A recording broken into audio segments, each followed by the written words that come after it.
I want to be upfront about something before we get into this. I didn't expect this to work. I had been using lo-fi music for focus sessions for about 3 years. It was a ritual. Open the laptop, put the playlist on, start working.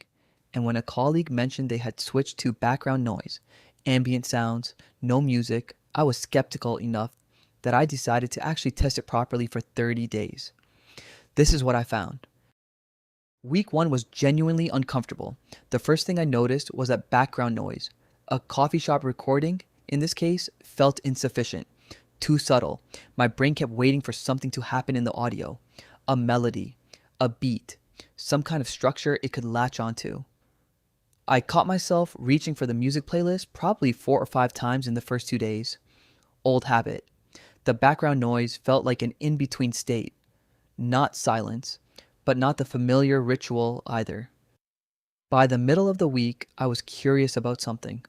On the days I found the ambient sound most annoying, I checked my actual output. Words written, tasks completed, time before I first got distracted. And those numbers were not worse. They were slightly better, not dramatically, but the discomfort I was feeling and the quality of my work were moving in opposite directions. That was the first data point worth paying attention to. Week 2 is when things shifted. I started tracking a specific metric, how long I could work on a single task before my attention moved to something else. Email, phone, a different browser tab. My baseline before the experiment was roughly 18 minutes before the first drift. By the end of week 2, that number was sitting closer to 26 minutes consistently. I am not going to oversell that. 8 minutes is not a transformation, but it was a measurable change in the right direction, and I had not changed anything else about my setup. The other thing I noticed was that the ambient noise had become easier to ignore. Not because it was less present, I was playing it at the same volume, but because my auditory system had apparently stopped treating it as new information. It had become part of the room. And a stable room, it turns out, is easier to work in than a shifting one. Week 3, I stopped noticing the transition. For the first 2 weeks, putting on background noise instead of music was a deliberate act, a reminder that I was doing an experiment. By week 3, I was just opening the audio and starting work. The decision had become automatic. I also started paying attention to which type of background noise was actually producing better results. Generic white noise, flat, synthetic, no location, helped less than I expected.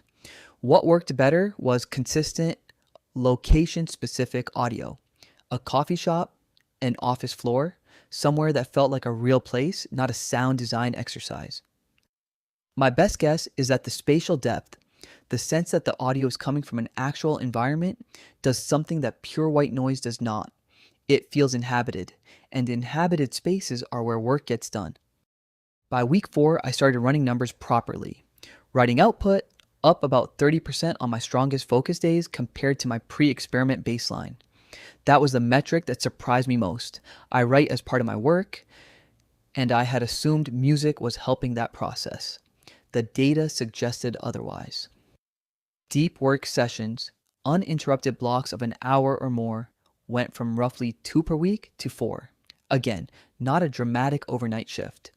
More like a threshold I had been sitting just below that I was now consistently clearing.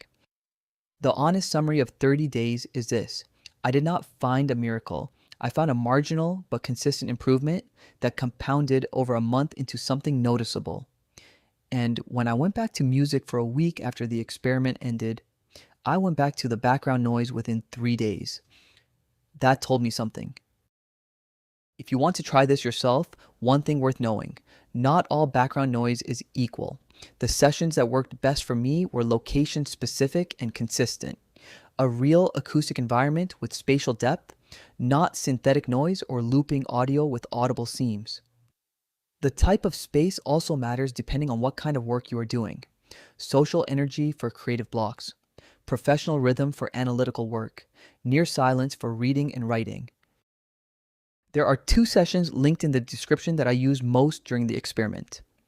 A 2-hour coffee shop session, warm, Melbourne morning, good for creative and generative work, and a 90-minute writing session, quieter, residential, specifically designed for writing blocks.